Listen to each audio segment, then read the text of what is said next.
Hello class, this is Jared Kamen, Associate Professor of Engineering Technology at Lone Star College, and I am here working an example of a basic statics problem in which we are to determine the magnitude and the direction of a resultant force. And so in my previous video I talked about what the resultant force is and how we come up with the equations to determine the magnitude and also the direction. And so for this particular video I'm actually going to work everything out. Okay, and so the first thing that we always want to do is we want to draw a free body diagram. I always encourage my students to draw a separate free body diagram, okay, just as big. So I'm going to move this over, and we're going to assume that all forces come from this point because this is a concurrent force system. That means all the forces have the same point of application. And so we have a force 1 that is 50 newtons here. We have a force 3 coming here, that's 30 newtons.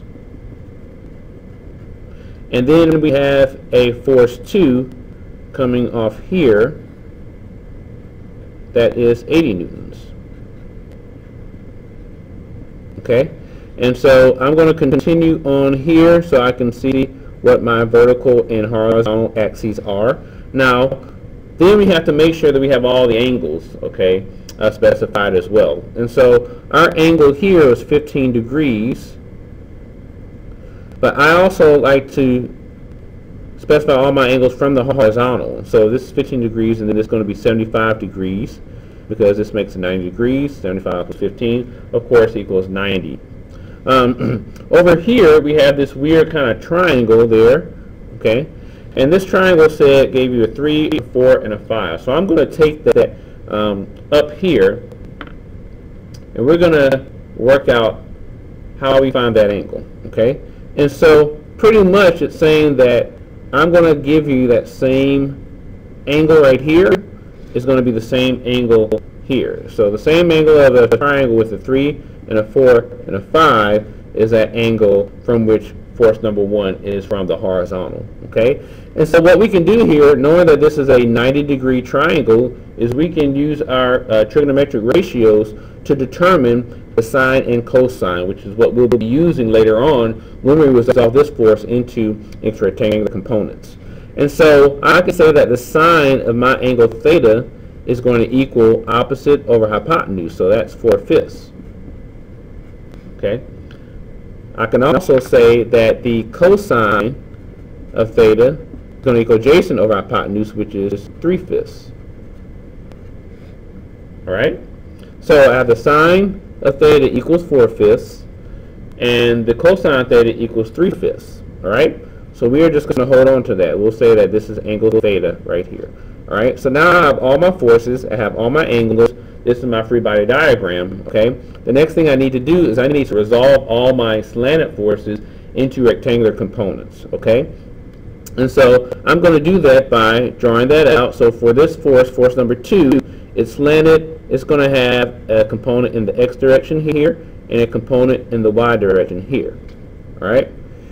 The value in the x direction is going to be, since it's the adjacent side to the reference angle, it's going to be the magnitude times the cosine of 75 degrees. So we have 80 times the cosine of 75. Okay, that's what this component is.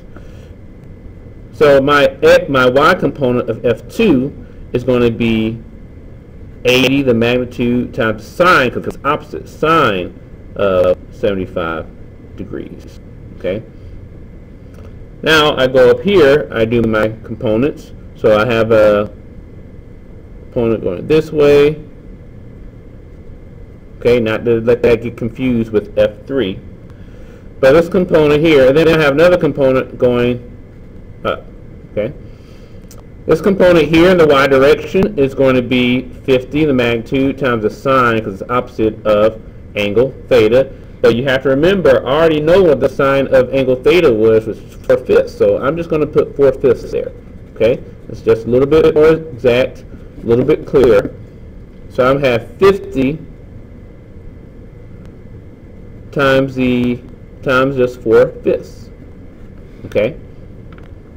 Now for this component, the x component of force 1 is going to be 50 times the cosine, because it's the adjacent side, so 50 times the cosine of theta, okay? But remember, again, cosine of theta is just 3/5, so instead of putting cosine of theta here, I'm just going to put 3/5. All right? And so now I have defined all of my rectangular components. Now what I want to do is I have to understand that the sum of the forces in the x direction, that's going to equal the x component of my resultant. Okay? And the sum of the force in the y direction equals your y component of the resultant. So let's find the x component of the resultant. I'm going to sum all the forces in the x direction. Okay? And what does that equal? Well, I have this 80 cosine of 75, that's the force in the x direction, but it's going to the left. My convention is that everything going to the right is positive, so that means I'm going to subtract that. So I subtract 80 cosine of 75. Okay, got that force. Then I have a force that's purely in the x direction. That's F3, 30 newtons, so I add 30 newtons. And then I have, actually, that's it. I just have those two forces in the x direction. All right? And that is going to give me the x component of my resultant. Now, if I sum the forces in the y direction, that's going to give me the y component of my resultant. Okay? So, what do I have in the y direction? I have this force coming down here, which is 80 sine of 75, and that's, again, going down, and my convention is that going up is positive, so I'm going to subtract that. So I subtract 80 sine of 75. I'm going to add 50 times 4/5, okay? And that's all the forces I have in the y direction. Now, I'm going to go back here because I noticed something. I have two forces here, but I actually have three forces in the x direction. There's one force here, one force here, 30 newtons, but also a force here. So I need to add that back on there before I finish. So I'm going to go ahead and add 50 times 4/5. Okay? Now what I'm going to do is I'm going to go ahead and calculate all of these. And when I calculate all of these, I'm going to get my y component of the resultant and the x component of the resultant. Okay? So I'm going to throw my calculator over here.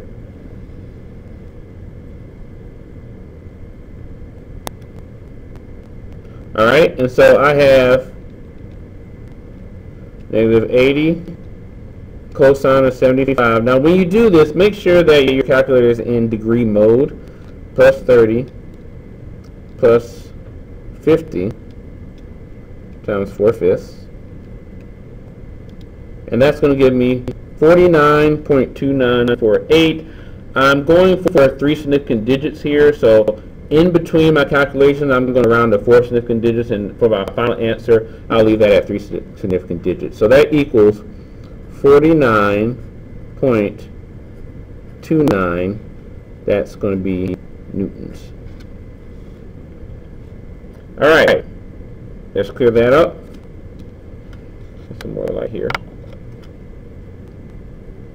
And we're going to go ahead and calculate the y component of the resultant. So I have negative 80 times the sine of 75 plus 50 times 4/5. That gives me negative 37.27. So I get negative 37.27 newtons. Okay. These are my x and y components of the resultant. So now all I have to do is I just have to put them into my equation, knowing that the magnitude of the resultant is just going to equal to the root of the sum of the squares of the x and y components. Okay? So pretty much that's just going to equal to the square root of the x component of the resultant was 49.29, so I'm going to square that. Add that to the y component was negative 37.27. Square that, okay, and we're going to see what I get.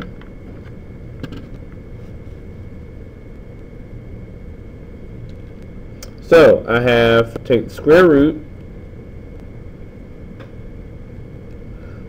of 49.29 squared, okay, plus 37.27, so negative 37.27 squared. Okay, and we already took the square root of that, so that's going to give me 32.26 newtons. Okay, and of course I'm going to round that to 3 significant digits, so my magnitude is 32.3 newtons. Alright, now let's go ahead and find the angle. So theta, the angle of my resultant, is going to equal to the inverse tangent of the y component of the resultant over the x component of the resultant. So that's just equal to the inverse tangent of our y. So the y component of my resultant was negative 37.27 over the x component, which is 49.29. Okay, and I put that into my calculator to see what I get.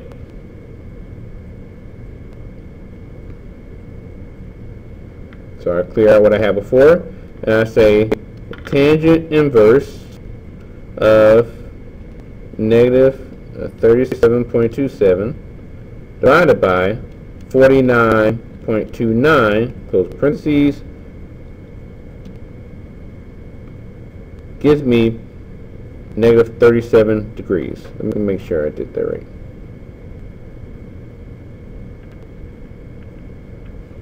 Okay, I'm going to do that one more time. So we have the tangent inverse